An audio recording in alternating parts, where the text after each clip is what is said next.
Welcome to another episode of Queen3 and King. As you see, one of the queens trying to slide in. You ain't been there. She had to take care of something. Number one, number two, we're not sure, but we'll let that slide. We got a very special show today, Parenting 101, and we have special guests, Amy and Messiah McCants, out of from BS3 Radio's Raising a YBK. Right, and if you don't know what YBK is, it is Young Black King. Yeah. So this should be an interesting show. Again, Parenting 101, we're going to be talking about some challenges in terms of what parents have to go through, bullying, the social media influence, et cetera, et cetera. So this should be a good show. And without further ado, we're going to go ahead and introduce my weekly co-host. We'll start out of Anna, Texas, the older queen. Hailing from East Garland, Texas, standing at 5'2" and 1/4 inches tall. Skinny Minnie, Boney Maroney, Coco, the grandma herself, darling Nikki. Say what up to the people, queen. First of all, I would like to say I prefer seasoned over older. We talking about chicken or people? No, as my age. All right, go. Well, let me put it like this. I don't know if Tony Shashery was out back when you started getting seasoned. That Tony is good. That Tony is good. Oh my gosh. So you just gonna address me or the people? No, I'm not gonna address you anymore. Hi, everybody. Oh my God. See how her voice changed when you talk to y'all? Yes, because they're much nicer. Right. All right. And next, out of East Garland, Texas, by way of Tulsa, Oklahoma, voted Queen of Tulsa back in 2000. The educator, Meba. What up, Queen? Hey, everybody. This Anita Baker thing isn't working for me, and it's I don't know how many weeks in a row. I thought I was a little better this week. It's the throat for me. Exactly.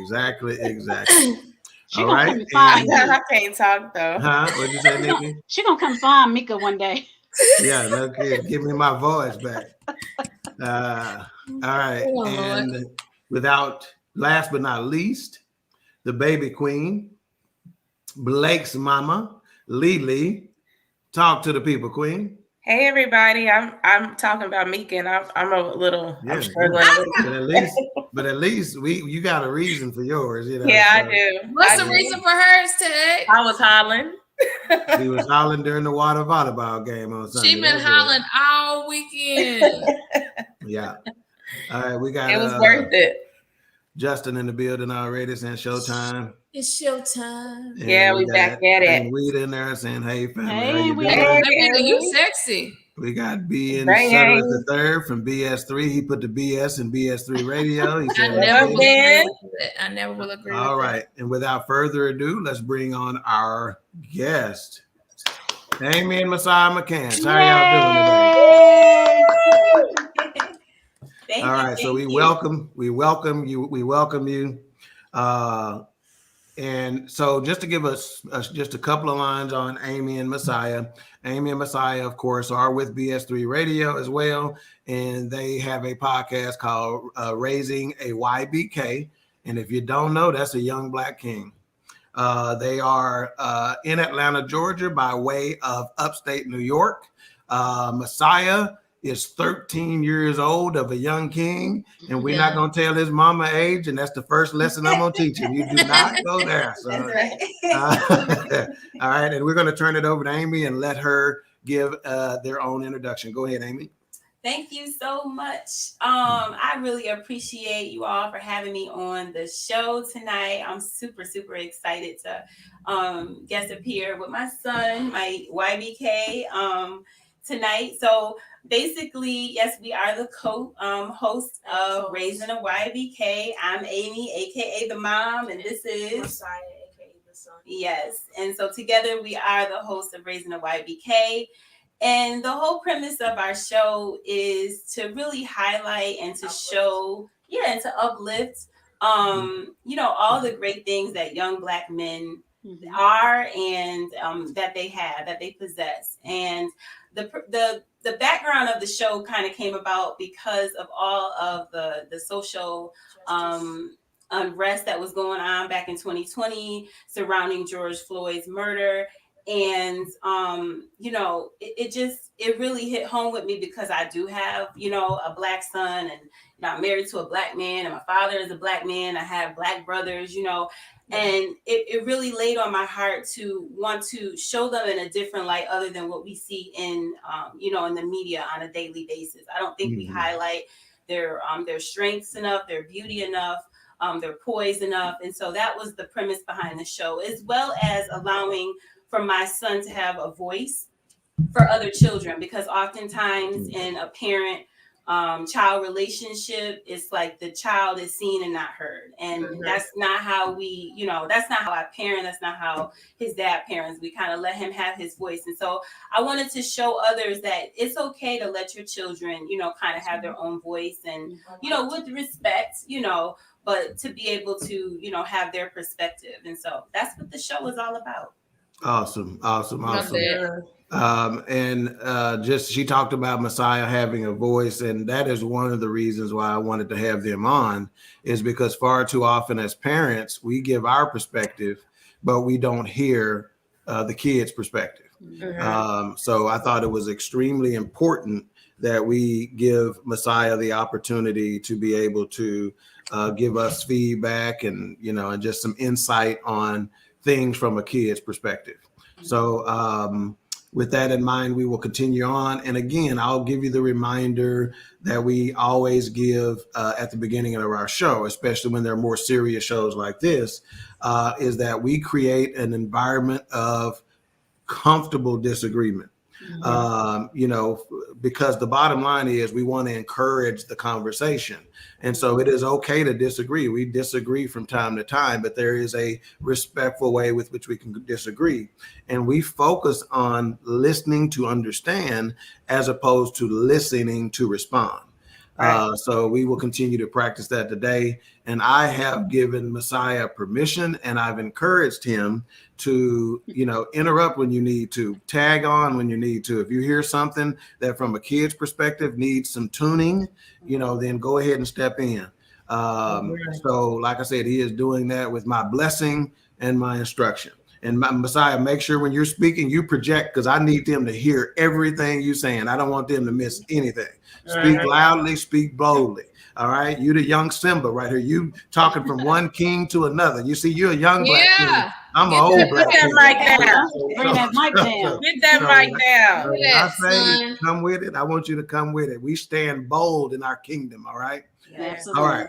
So the first question, and we're going to start with the seasoned queen out of Anna, Texas. That's better than old, isn't it, Amy?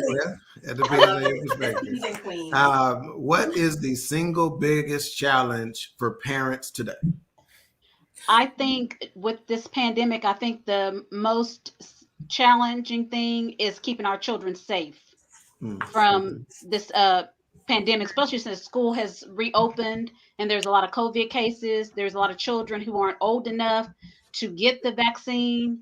So that's the hardest thing I believe that parents are dealing with right now, is keeping our children safe as they go back to school. Okay, wonderful. And Ben says Doc, aka OBK, old Black King, I guess. Okay, I like that, Ben. That's all right. Me and Messiah gonna get our own show called OBK and YBK, baby. King Talk. All right. Mika, what is the single biggest challenge for parents today? And for you, I want you to tell why your perspective is different. I am an educator. And you speak up too. I am an educator. Not that loud. Oh, excuse me. Excuse me. You have to yell at the people. Alicia, excuse me, mother. I'm an educator. Well, I'm in administration now. I started my teaching career. I'm on my 13th year, guys. Woo! Congratulations. Year 13. Year 13. And I think it's important because I get to see this from the inside looking out. And while Nikki said the safety of the kids, keep them healthy, physically healthy, I'm going to go on the other end of the spectrum, and I'm going to say mental health. Right. Yeah. Our kids are suffering, guys. Wow. I see it every day with not only our teachers but our kids, because they've missed a year. Yeah. Technically, they missed a year, but not only missed a year academically, but socially. Yeah. So our kids, and y'all, it's so important for our kids to be around other kids and other students, and even with their cousins and their family. Our kids come in hugging more. And and I'm seeing when I, go to different campuses, kids are just running up and hugging you, and you're like, oh my God, COVID. But you're like, okay, I might be the only hug this kids get today. That's right. Yeah. And I pray that God goes before me. Right. As I enter any building, in anything that I go into. And so, of course, you better hug those babies. Yeah. They don't know any better, especially kinder through third or fourth. They're just hugging y'all. So mental health is what I'm looking at from this vantage point. Wow. All right. Good answer. Good answer. Good answer. And let me just kind of warn Amy and Messiah. I forgot to do it backstage. Well, we to God be the glory, first of all. One of the 3 awards that Queen3 and King won was the funniest podcast. Let me just say something. It don't matter how serious the topic is, we're going to always come with some humor. We're going to have a loophole somewhere. I saw Messiah looking at his mama like, is they crazy? Yeah, we crazy. Yeah, we're crazy. Let me explain something to you, Messiah. To be a good king, you need to have balance. Okay, you can't be all one thing or all the other thing. You wear many hats, and if you don't show balance, you're only going to be able to reach a limited audience in life, right? If you're serious all the time, you're going to be able to reach a serious audience. If you cut up all the time, you're only going to be able to reach a cut up audience. And so you got to have a nice balance in order to reach everybody. Sometimes when your comedy is designed strategically, so they'll let down their guards. And then you can hit them with the tough stuff. Yeah. You follow what I'm saying? So it is strategic. So I saw you looking at us like, Mama, you sure we did this the right way? All right. And then we'll go to Lily. Lily, what is the single biggest challenge for parents today? Okay, it's kind of a 2-parter for me. So I would say not being able to protect our children at all times. So that goes just wherever in life they are.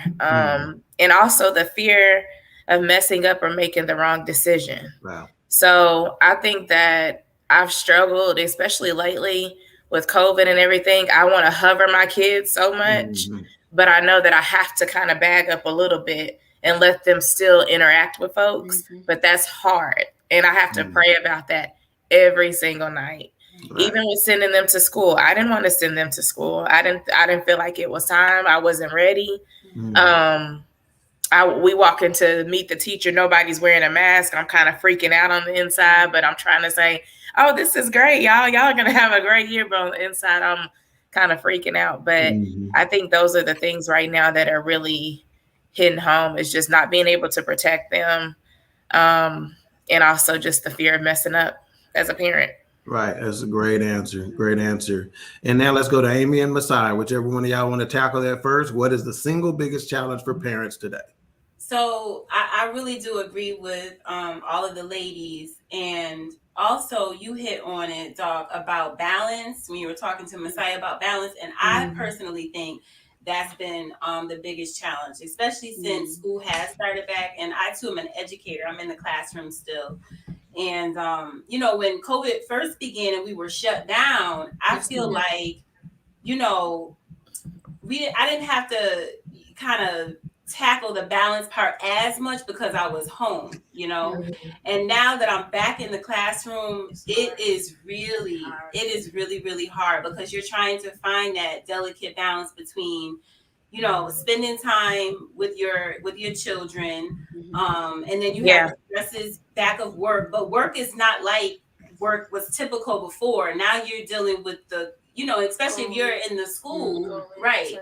You're dealing with the COVID aspect of work. So wearing masks and kids having COVID and you know, like you were talking about the mental aspect of it. And, you know, some people are still dealing with, you know, food insecurity and don't have work. And so it's just a lot. It really is mentally taxing. You want to add anything? I was going to say, I agree, because at my school, it's kind of the same way. Speak up a little bit, Messiah, so they can hear. I say at my school, it's kind of the same way, because when you like come back home, you want to like do your own thing, but like you might have homework sometimes, and it's like virtual homework now, and sometimes it's paper, so it's kind of like you want to do all your homework before you actually are able to do anything you really want to. But then you like go to school tomorrow, and then you're like, I didn't do this because I have so many assignments virtual. And it's it's a lot to keep up with. So it's like kind of weird. You don't really want to ask anybody for help, because it's like, how do I really ask anybody for help? Right. That's what I was going to say. All right. Wow. Good insight.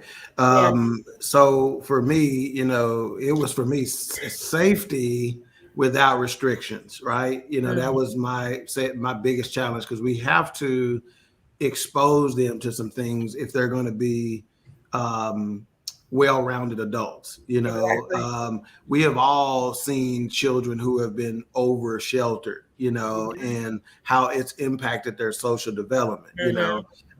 So you want to keep them safe, but you also want to expose them to something, right? So we've talked about the mental aspect, and we've talked about the physical aspect of it, right? Well, that's the same type of exposure. You got to expose them to some situations that may not be the safest physically, right? Whether it be allowing them to play football or baseball or basketball or whatever, or wrestling or whatever the case may be, right? That's not going to be the safest thing to do, but you got to expose them to them so they can see what the risks are and how to address those risks themselves. And then you got to expose them to other people, which may have a mental impact. All right. So with all of the things going on and all of that, so just think about this for a second. People, the adults we come into contact with say some things sometimes that make us be like, are you serious? Well, guess what? There are some children hearing that. All right. And so if the kids are hearing that, then when they are in Messiah's classroom or in Blake's classroom or Kay's classroom or Yana's classroom or whatever the case may be, they get to hear these kids repeating what their parents said. Okay. So that is another, you got to expose them mentally to some things, but there are some things out there that can be harmful. So again, for me, it's safety without over restricting their movement, you know, and their exposure. Because just like we had to build up a tolerance to our immune system through exposure, they got to build up strength physically. They got to build up strength mentally through exposure. That's good. Okay. And another thing that I came up with when I was talking to Messiah about balance, I said to myself, I said, you know what? Sometimes as fathers, we are way too sensitive about other men conversing with our sons. That's okay. good. And so I put down, they got to have more contact with solid men, right? I'm not saying expose them to every Tom, Dick, and Harry out there. That's an old term, Messiah. We used to say that all the time. You know, you don't expose them to every Tom, Dick, and Harry, but if you got solid men that you identify with and you know you vetted, let them have some conversations with your kid. Because sometimes that may get through to them a little differently than what yours gets through to them, you know.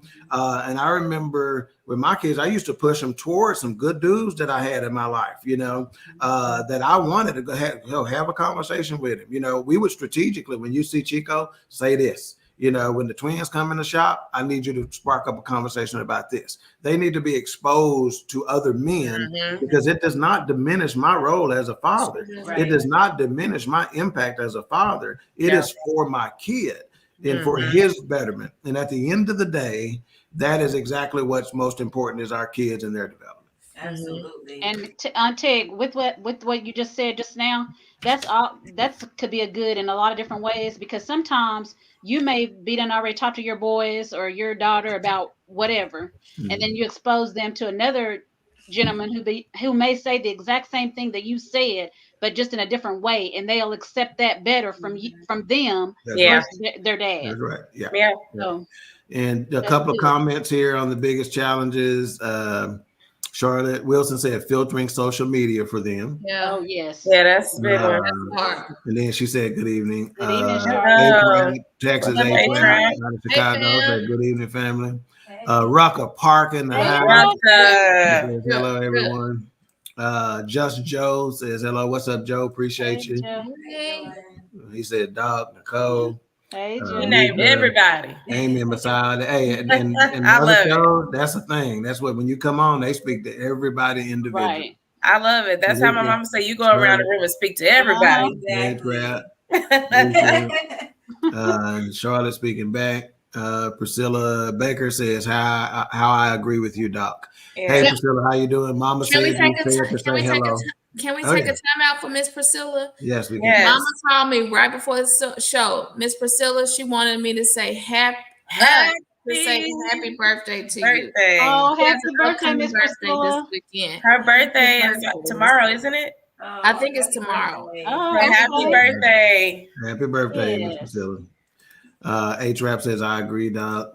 And Ain't Eva, how you doing? Hey, Amy. Right on. Ain't even with And that look right at her. on. And she on that magazine cover too. Because my Amy is on point, honey. And this is our Amy. This is what we're gonna have to do, because when y'all know that tea Marita make, that iced tea. Oh. Eva she been on that iced tea for a long Yes, she time. has. We need to have an iced tea off next Challenge. time. And I think she got a mean cheesecake too, if I remember correctly. Yes. I was a FBK, a fat black king back when I was in the so I ate up everything. Oh my God. All right. This next question, I want to start with Messiah. And it is, what is the single biggest challenge for kids / young adults today? What is the biggest challenge for kids / young adults today? Probably balancing schoolwork between sports. Because when at my school, if you don't have good enough grades and you can't play sports, like the teacher will tell the coach, and that he won't let you play any sports. So trying to make sure that you do all your homework and then you're able to go to practice and like practice for the rest of the day after just getting out of school is probably hardest, because practice is usually kind of long. It's like either an hour or 2 hours depending what sport you play. But you're just in school all day from at least 7 to 3 at my school. So it's really difficult. But yeah. People try to manage it. And do you ever find yourself to be being tired affects your homework and how you're doing it or anything like that? Yes, because if you're tired, you'll just do anything. You won't really read the directions. Yeah. I have experience with that, because when I'm tired, I just do it to get it over with. But then I have to go back and like really get it right, because I don't want that to affect my my history on like certain things, because that like really transfers on into your future. Right. Yeah. Wow, I love it. Yeah, see, that's a big admission. See, that's another thing too. As men, right, we got to be more vulnerable, right? And what Messiah just said there was a vulnerable statement, right? He was transparent there, and he said, I sometimes just do it to get it over with. You know, it wasn't his best effort, but he's identified to the fact that I got to go back and get this right before I turn this in, because it's going to affect me down the road, you know? So that's some honesty. And when you're honest with yourself and you're transparent with yourself, it breeds to you being better, you know? So I think that's a fantastic answer. Mama McCants, what say you, the single biggest challenge for our kids and young adults today? I would say they have a lot of challenges. Yeah. I would say, especially in this day and age, like trying to be authentically who they are versus the impression that the whole world. That's exactly what I had down. Puts on them. It's real hard when you coming up in his age, the adolescence age. Those are the years that you really are starting to kind of figure out who you are, what you like, what you don't like, and what your values and your morals are. And, just figuring yourself out, you know. And I feel like, you know, in this social media age, it's just so many different, you know, sources that don't allow you to be authentically who you are, you know, whether you want to be or not. Some people are really, you know, really try to just, you know, block that out. But I think that's very difficult for children because they're still developing. Well, shoot, I'm gonna tell you this, Amy. We got some grown folks, and all you gotta do is look at Facebook. You got some grown folks. That's still their biggest challenge. Hallelujah. Hallelujah. And they 40 and 50 years old. All right. Completely different person on the book. All right, Lily, on you. What's the single biggest challenge for our kids, young adults today? I have to agree with Amy. The thing I put down was the need to fit in. Really, so many kids get into situations because they're not being who they are, and they just want to be with the in crowd or be a part of a particular crowd. So I really think it's really the need to fit in, and they struggle trying to find who they are. I know I even talked to Cadence about it, like, you're talking a little different. Like, what's going on? Because and like Mama say, I can tell they been in school because they get to acting a little different. Right. So it's always me reinforcing, like, that's not what we're doing over here, and really just making sure they stay true to who they are and who we raised them to be. Okay. Awesome. Mika. Quick and to the point, being able to live above the social media influence. So our kids want to be what they see on social media instead of what they see in real life. So trying to imitate what they think is perfection, not knowing that that's fake. Or you see the best and the greatest on social media. You don't see when they fail or when they don't succeed at certain things. So just trying to get out of that social media perfection that is not real.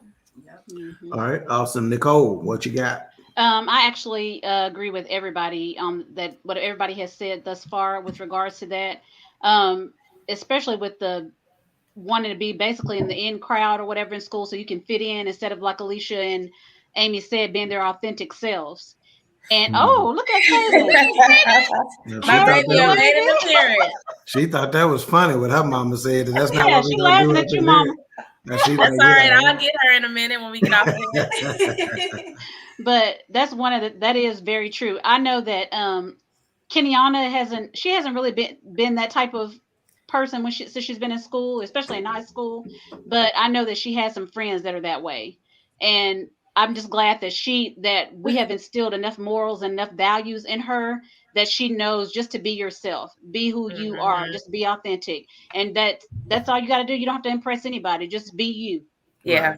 Right. Yeah. And remember what we've instilled in you. Yeah. So for me, I had kind of a combo answer. So mine was fitting in and finding their place. All right. But when somebody mentioned adolescence and how they come home and they talking different, et cetera, what we forget about adolescence is the hormones of it all, right? Yeah. And back in the day, they used to call it raging hormones, you know, because there's a strong thing that takes place there, right? You know, we know what it is for young females, and for young males, their voices are starting to change, and some things are happening that they're not comfortable. They don't know what the heck is going on, you know? So sometimes a kid comes in and they may snap or give a short answer, and black parents, we quick to look, who you think you're talking to? You know, who you think you're talking to, girl?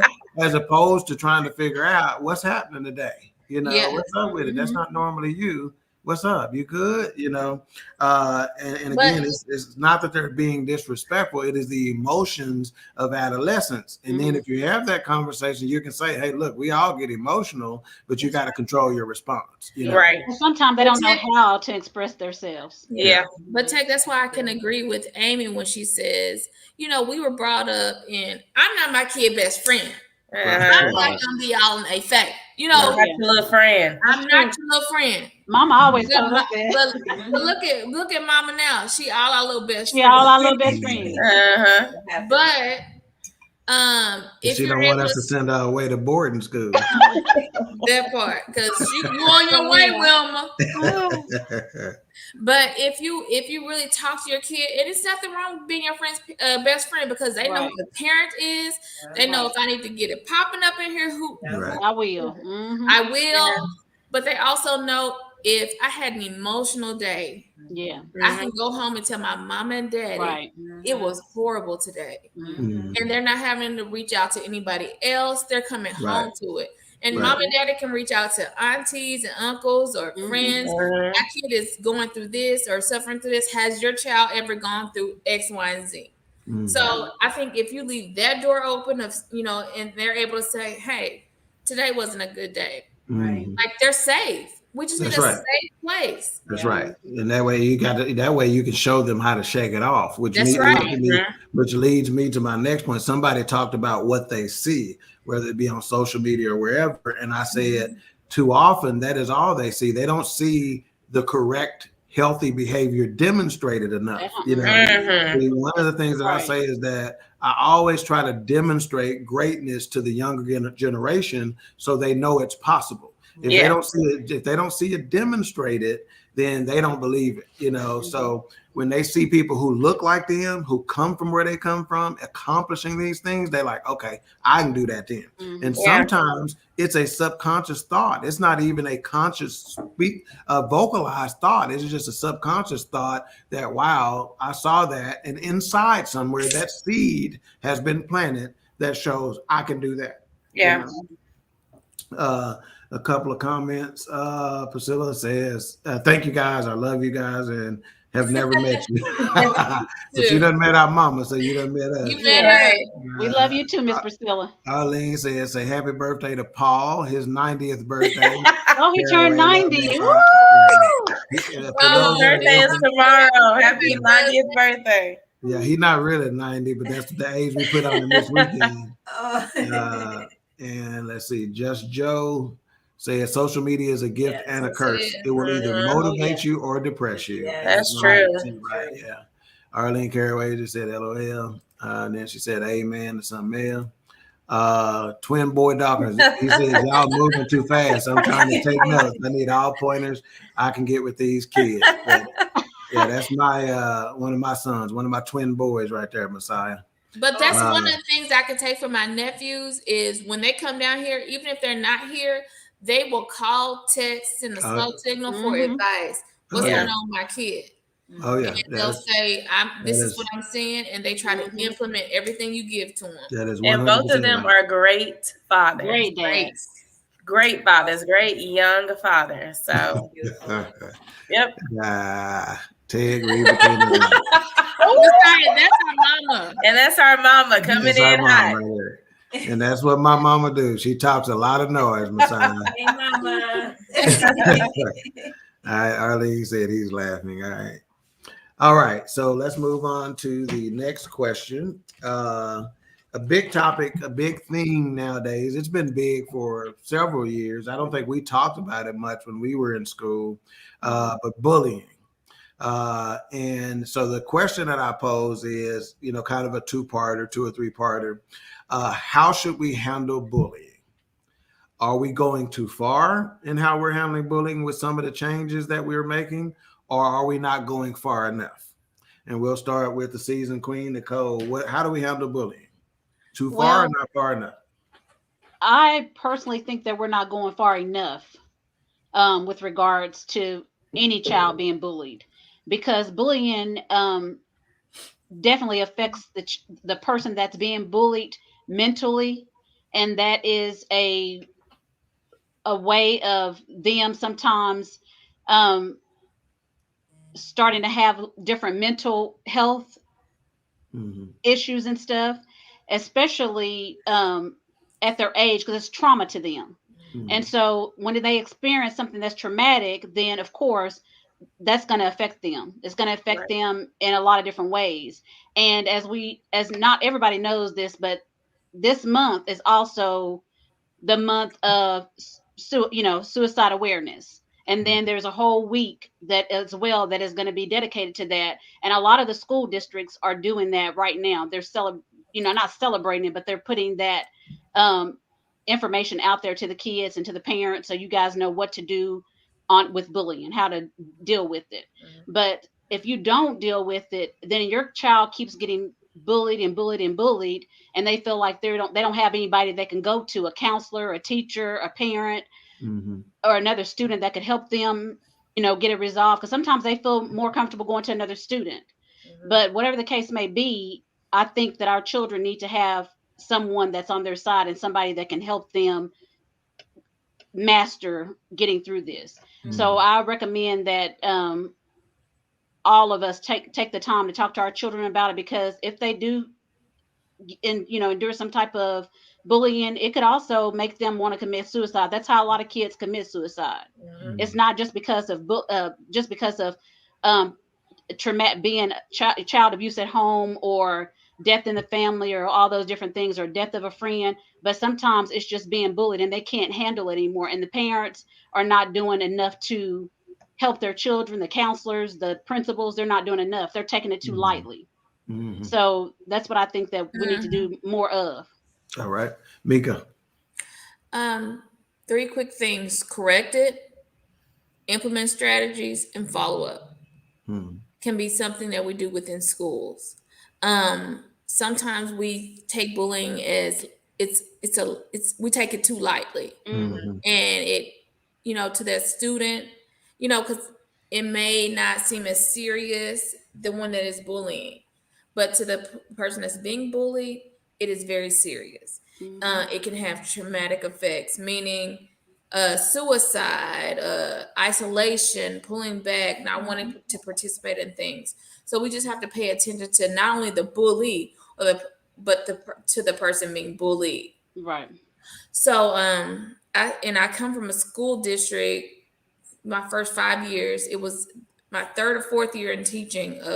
Kids were being bullied so much in one school, it was 3 suicides in 1 year. So we just have to pay attention to who, what, when, where, and how to correct it. On both sides. Right. Yeah. And parents got to pay more attention to their kids too, because your kids better than anybody if they're going through something, because sometimes they don't want to speak out about it because they're afraid to. Yeah. All right, Lily, what you got? Usually when you talk about bullying and the aggressor sees something at home. Usually it's something they're going through at home, and they can come to school and project it on the person that they feel like is the weaker link. So it always starts at home. So making sure that you don't condone that behavior in your household, because your child too. I know that if somebody comes and tells me something about Blake or Cadence, 9 times out of 10, I can tell you if they did it or not, because I know my child. But one thing that I know that as teachers, I'm even having this issue right now. Cadence is in the 5th grade, and of course, getting into that whole catty girl situations. And so she's kind of, 2 girls are kind of messing with her and doing the back and forth, want to be her friend and don't want to be her friend, that type of thing. So we had to have the everybody ain't your friend conversation and all that kind of stuff. But one thing that I've told her is she has to also speak up for herself. Right. And know that I'm her safe place. So me and her dad, anytime she needs to come and tell us exactly what's going on, we're always daily, hey, how was school today? What happened? Talk me through what happened. And I'm all over the teachers, because like Mika said, sometimes they take it too lightly. And I think sometimes they see it as, oh, they're just being kids, when it's deeper than that, because you never know what that does to their confidence and never know what that does to their spirit. And I always tell her, I don't want her to damper her spirit for anybody. Right. So it's all about standing up for herself. And I do teach my child to protect herself. So if it comes down to it, if she has to protect herself, protect yourself at all costs, because I don't want anybody running over you and thinking they can take advantage of you and the person that you are.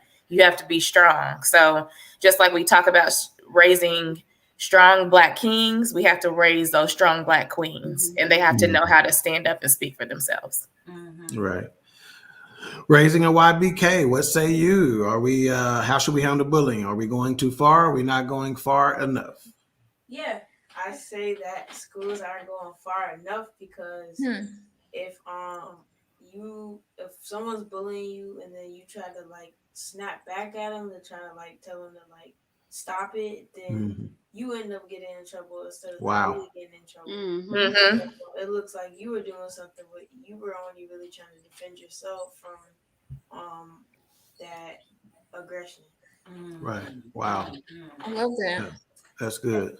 And I also think that I don't think that we do enough. I'm gonna take a different focus with it, with the bully being, and not that we want to put shine on the bully because you're the person that's causing the pain, but oftentimes they're hurting too. There's something wrong, you know. Maybe they were bullied and now they've become the bully, you know. They always say hurt people. I think that's usually the case because I just can't find it, you know, in myself to think that people just are innately mean like that or just innately want to, you know, cause trouble. I'm not saying it doesn't happen, but no, you own something. You know, in general, I feel like, you know, the bully, they need some type of therapy, counseling. And then if we could bring like some type of restorative practices back into school, some type of circles, peace circles, where we're trying to get the kids to understand one another instead of isolating, like you're being bullied and you're the bully. And then they never have a conversation. They don't even know why the heck they're being bullied or why you're bullying. You don't even, you know, so right. I think we need more conversation around the whole thing. Right. Absolutely. That's a fantastic point. And before I give my perspective, I just want to remind everyone to please click the like button, subscribe, hit the notification bell. We need your support. And I know this content can bless somebody. So tell a friend to tell a friend to tell a friend. But we definitely need your support on this Parenting 101. All right. And so for me, one of the things that I was going to say is that, of course, I'm with the consensus is that we're not going far enough. Right. So my story is an interesting one. Probably in the 6th and the 7th grade, I was the one getting bullied. So why it resonated with me for Amy is because when the 8th grade started, I said, that ain't happening no more. So guess what I started doing? Bullying. Yeah. Okay, because I thought that's the way I want to take the exact opposite approach. Oh, you finna push me? Oh, that ain't happening no more. Hurt people. Now, that's right. Now I'm finna start being the aggressor. And I was the aggressor the rest of the way out. You know, because I'm like, if they see me as the aggressor, they're gonna know not to touch me. Right. You know, and it's to a certain extent, it is what natural selection is about, right? Being adaptive, right? So you adapt to the environment, and that's what leads to only the strong survive, right? So I was in survival mode, and the way I survived was I'm gonna start kicking butt before my butt got kicked. Yeah. What is Lily laughing about? Because I said that Larry Van was hurt. Oh, because she said Larry was hurt. But I'm gonna go with Amy. Like I've told many teachers or many school buildings, kids aren't coming to school to be mean, right? Or to pick on people. Like it's something else. And if you're gonna be an educator, your job is many hats. You don't just teach these kids. You counsel them. You're a mama, you're a daddy, you provide food, you provide clothing. Like you need to find out what's going on with that kid because they're not at school just to be mean. Right. And see another aspect of it too is bullies have friends, right? And what are your friends doing? You know, and so we got to encourage our kids to say, if one of your friends are bullying somebody, you need to step in and say, hey, man, absolutely. I just had that conversation. Yes. Because guess what stopped me from being so much of a bully? I still was aggressive, but I wasn't bullying as much because one of my I think it was Kevin. Kevin. He came to me and goes, come on, man, leave that boy alone. He don't want got sense out of I'm talking. I mean, I was cold with it, you know, because like I said, I needed them to see this ain't no chump right here. So I think a lot of times bullies will do what they're doing for a reason that it is not what you think. Let's see, Anita says, although the schools have a no bully policy, kids are still being bullied and the schools are not doing enough to stop. Yep, very true. What are you going to do if your kids is the one that's doing the bullying? That was one of the questions that I had. And so since she brought it up, that is a a natural way to go. So that's what I was going to say. What if our kids are the bullies? And I'm going to start with Amy with that one. What if our kids are the bullies? What if you find out Messiah bullying over there? What you gonna do? What you gonna do with Messiah over there? It's hard for me to, and when it's your own child, you're like, not my baby. Yeah. But I think that it just starts from how you carry yourself. Yes. So sometimes the parent is probably a bully. It's probably, presenting themselves as that to other adults, or maybe they're a bully to their own child. That's true. So I think that you have to display a certain amount of compassion. You have to display kindness. You can't just really teach it. You have to show it. So I can't really, see, not to say that it couldn't happen, but I know that it's no tolerance for me. I don't go for it in my classroom, and I say, that's the first thing I say when I meet parents. And I really mean that. It's a no bully zone in my room. Zero tolerance. Any of that, the talking about each other, the little kiki and all the looking at me, and like, we just don't do that. And so I try to present myself in that way. I speak with you with respect, and then I expect the same thing back, and the same thing from my son. I don't know. I don't think I can handle that. Okay. All right, Messiah, you got anything you want to add to that about what parents should do if their kids are the bullies? Probably, I want to say, like, taking away certain privileges, but I mean, if you do that, that necessarily doesn't do anything but kind of start the problem a little more. So I say maybe like making them do stuff that they don't necessarily want to do, like mowing the lawn, doing the dishes, folding their clothes, so that you say, if you stop doing this, kind of like a reward, then you might get this time off. Yeah. Right. You might get this if you stop doing that kind of. So incentives. Right. Yeah, incentives. Right. Okay. Yeah, but washing those dishes and stuff and mowing that yard, that'll do it. Every time. Lily, I'll go to you next, but first we'll catch up on a couple of comments. So H-Rap says, yes, both need us. I think that was based on the young kings and young queens. Yeah. Both the bullies and the bullier. Yeah. And then Mama says, not enough brown belt. I'm so ready to meet one of them little bullies. See, BS3 Radio said LOL, and then he said, "Okay, Mama." All right, Lily, what if your kid is the bully? What if Blake, taking folks' honey buns at school? What you gonna do?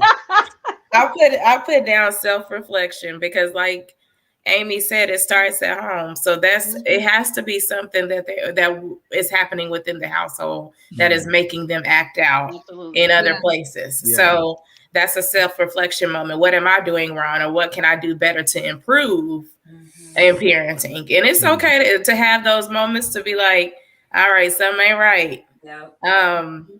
But I don't know if Blake gonna be the bully, because he coming a little shock from school, like, what, Mom, these kids are bad.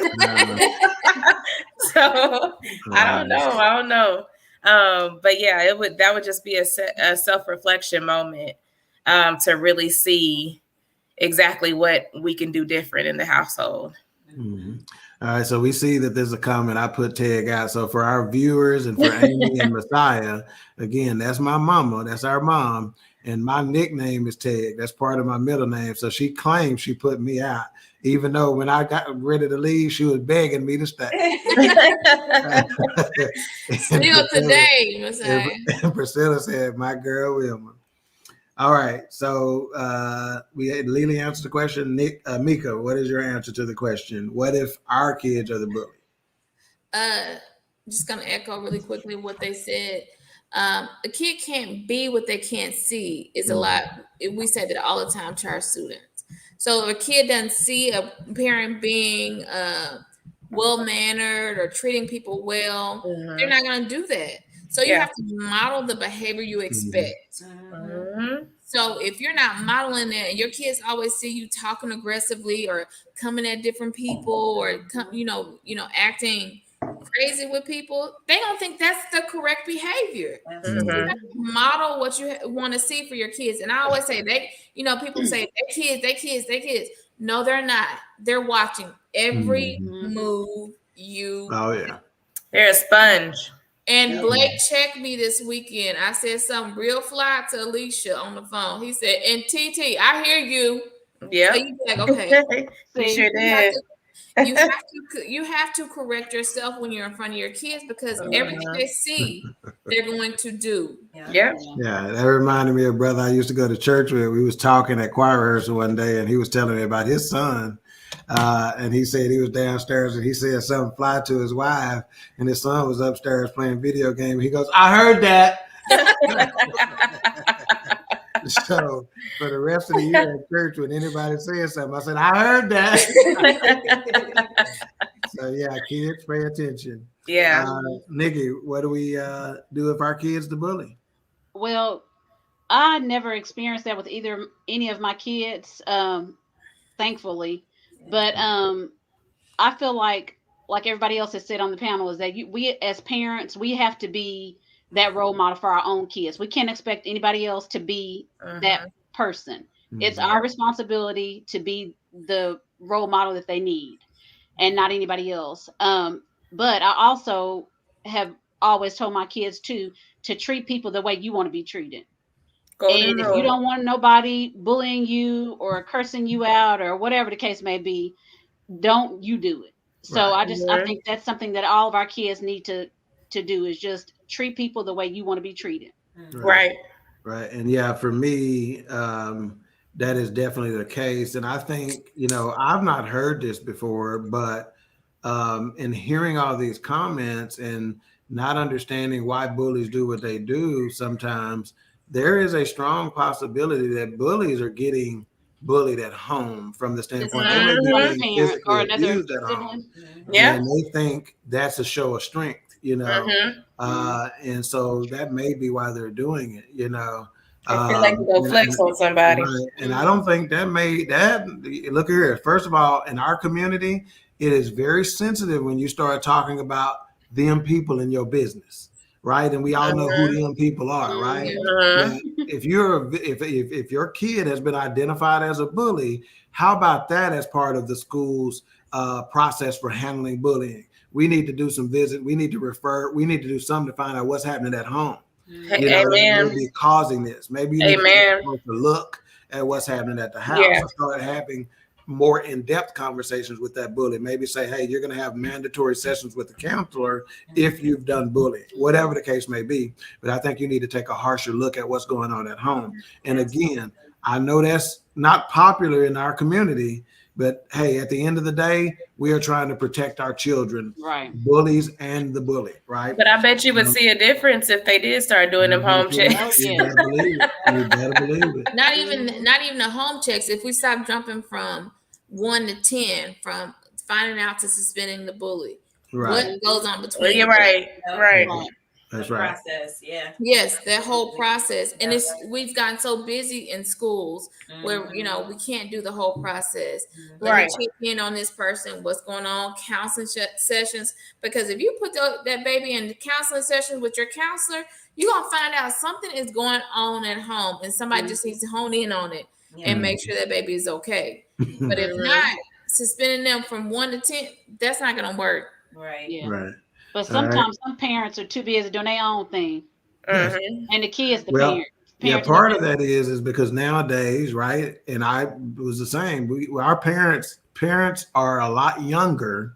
Yes. Oh yeah. Right, than when we were in school. So, and that's another thing too, is that we as parents at some point have to recognize that there's no manual for this, right? And even though there are parents magazines and stuff like that, how often does it focus on our community, right? I had a pastor that used to say, it ain't no manual out here on how to pastor you Africans, and I think that's the same way, because we are so strong, because we are young kings and queens. You don't parent us the same way as you parent an average kid.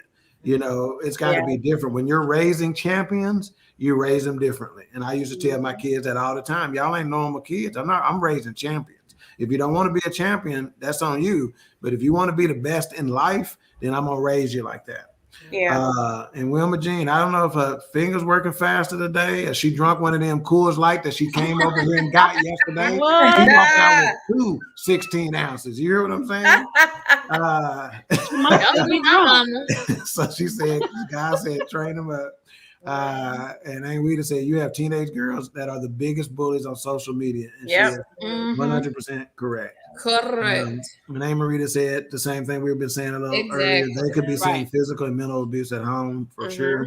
And 99% of the time, that's it. Yep. Joe Clark. And being said, Right. Joe Clark needs to do some house calls. Has Messiah watched that movie yet?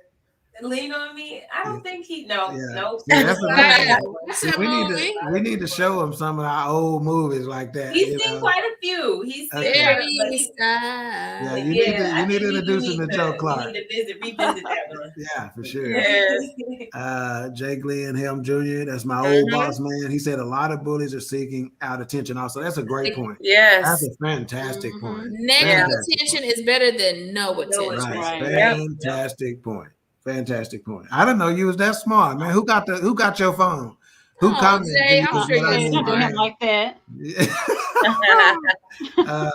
All right, so we only got about 4 minutes left, and as we say every Good week, Jesus. especially when we get good topics like this, how quickly time Yeah, flies. it goes fast. So we just understand this. We will have to have Raising a YBK back. Amy and Messiah, we will definitely have you back for either a follow-up on this topic or another topic that we think you may find interesting. And if you want us to come on your show individually or collectively, please, by all means, feel free to reach out. Thank you. And what we're going to do is we're going to go around the room for some final comments on parenting in general, and you can take whatever path you want to take on that. We're going to start with the seasoning and Anna. The seasoning. I said seasoned. Whatever. Tony Sasher, go. Lowry's, go. Lowry's, go. No, McCormick, go. Your turn. but no, Onion powder, go. No, we giving brands. no onion powder. Yeah. Obey. Go. But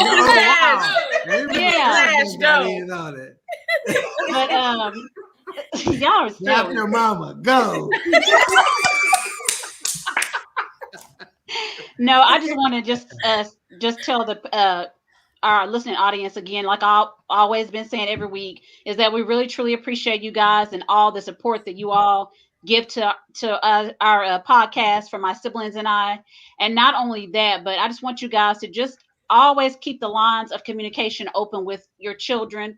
Sometimes kids are afraid to come to us because they think that we may shoot down what their perspective is. And sometimes we'll find that our kids know more than what we think that they know. And we can learn from our own children. Yeah. So don't discount them. Don't think that when you think that, oh, I've been instilling this in my child for all these years and they're still not doing what they're supposed to be doing. You don't necessarily know that. Your kids are most of these kids are going back and teaching other kids, being examples for other children in their grade levels. Even the teachers and the counselors, they're being an example to those people as well, because they can tell how people are raised at home. Those teachers can. They know whose kids are being raised properly. Right. And even with my grandbaby that just turned 2 years old, I have already started instilling in her, yes, ma'am, no, ma'am, yes, sir, no, sir. She gets it mixed up sometimes. She might say yes, ma'am to the daddy, or yes, or whatever, but she's getting it. So we have to start instilling good morals and good values in our kids, and have our kids be bold. If you see somebody in trouble, say something. You have to say something, because a lot of people don't want to talk. They don't want to be pointed out as being well, I know when they was little kids, they used to say tattletale or whatever they're being called these days. But be a voice for somebody. You may have to be a voice for somebody one day. And I know that Messiah is going to be a good voice for somebody one day. No, yes. And you can tell it. He has good already on his way. already. Yep. All right. Mika. Again, thank you to all our supporters. Thank you, Amy, for raising somebody's husband, Thank you. somebody's father, Yep. somebody's mentor, somebody's teacher in any realm. Mhm. So we're so proud of you, Messiah. You have a voice already, and you're gonna influence your community, and we can't wait to see where you go. And to all our viewers, make sure that you're influencing your kids. It starts at home. Make sure you're influencing them positively and on how to act, what to do, who to go to, and being positive, being positive in the way of, yes, you're their parent, but you're also their safe place. Right. They can come and talk to you about anything. And I'm just thankful for my parents, my mama and my daddy, our aunties and our uncles on both sides that you can tell anything to, and they're gonna guide you on what to do. So be somebody's safe place. Right on. Love it. Lily. Again, thank you to all the supporters as usual. Amy, Messiah, thank you for joining us tonight. Messiah, keep doing what you do. Keep killing it on basketball court and in school. Having that balance. But one thing I want to say is just always be your children's safe place. That's one thing that I strive to be. I want my kids to be able to tell me everything, just like I was able to go to my parents and tell them anything. Anytime something was bothering me, the door was wide open. And there was something I actually saw on Facebook one time, and it was this guy, he was getting bullied at school. And this girl happened to be passing him. It was a Friday night. She happened to be passing him. He's walking with his books, and a group of guys come by and knock it down. She said something told her to go over there and help him pick up the books. And they end up spending the whole weekend together. She ended up inviting him for pizza, and they went to the movies. And he ended up confessing her to that Sunday night that he was going to go home and commit suicide that Friday evening. And it was her that made the difference, because he was like, you were my greatest distraction this weekend. Wow. So always be somebody's haven. Always be there for the next person, because you never know what that person is going through. Wow, good job, good story.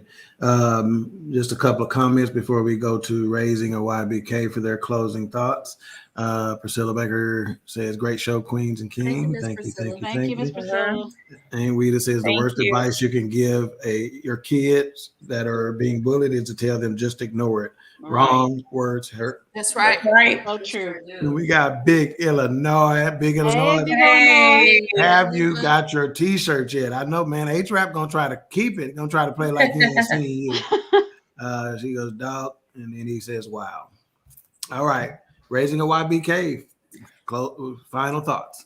So I just want to start off with saying thank you so much, Queen3 and King, Dog, Nicole, Mika, and Alicia. Thank you for having us on the show. This has been really spectacular. Like you said, that hour, it does go by really fast. You get into the conversation, you realize, how heavy a topic this is, but how needed it is to spread this awareness. And I just want to, just really promote that we speak important to our children and to each other. Right. That we speak words, in the words of Indiari, speak words of beauty, like affirm who you are, affirm your children, speak positively in them, because those little seeds that you plant, they ultimately will shape who they are and, how they go out into the world. So just speak words of beauty always. Awesome. King Messiah. I was gonna say thank you for having us on the show too. That, but necessarily I don't really have anything else to say. But okay. All right, that'll work. Well, I'm gonna say a couple of things to you before I give my final thoughts, Messiah. And that first one is, if you need help with that crossover dribble, don't call me, because I don't have one. But what I want you to do, this is what I want you to do, right? So, this whole, Queen3 and King thing and raising a young Black king, I think that's a natural partnership, so to speak. But what I want you to do is I want you to start you a list or a journal, and I want you to entitle it When I Am King. Basically, what I'm telling you to do is plan on what kind of father you're gonna be, what kind of husband you're gonna be, what kind of worker you're gonna be, what kind of future you're gonna have. So again, if we're raising a young Black king and you're not putting down on pen and paper what kind of king you're gonna be, you'll be a haphazard king all over the place. Even though you're getting good instructions, you still have to make yourself a plan, right? So I want you to start something that says, "When I am king." All right. Again, I echo the sentiments of my queens here in thanking y'all for coming on, raising a YBK. And also, once we end here, y'all stick around so we can kind of chat in the green room afterwards.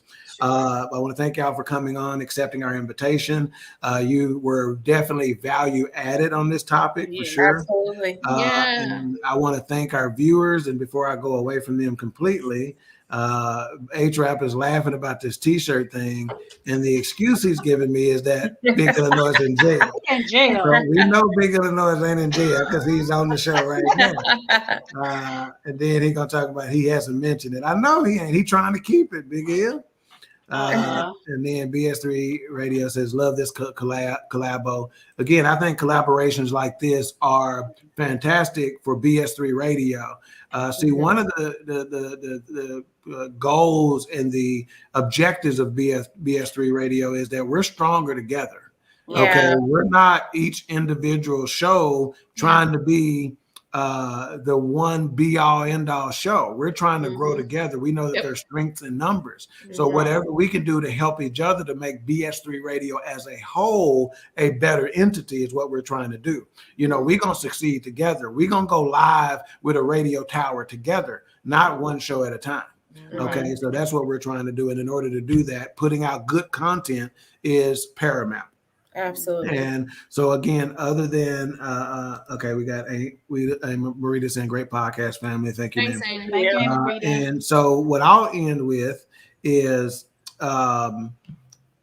parenting is an ever evolving task. It changes. It changes daily. It changes weekly. It changes by the month. It changes by the year. What works today may not work tomorrow, you know, and you have to be willing to change. You got to be flexible in your approach, right? And also do not underestimate your children. What kids can do, you may be surprised. You know, you don't think of, you know, I've physically seen kids start reading at 2 and 3 years old, and it's because their parents did not underestimate their abilities and gave them the opportunity to do so. So don't underestimate their abilities, and don't underestimate their intellect and what they can understand and what they can verbalize. And I'll leave you with that. And as always, here at Queen3 and King, we come to you with love, peace, and nobility, and we appreciate you. And we will see you next week at 7:30 p.m. where we will discuss. We have no idea, but we'll tell you then. All right, say bye to the people. Bye. Bye. Are we smiling or what are we doing? The Queen Bee has arrived. You know. What show out there? So I'm gonna start with both of y'all's hands right here.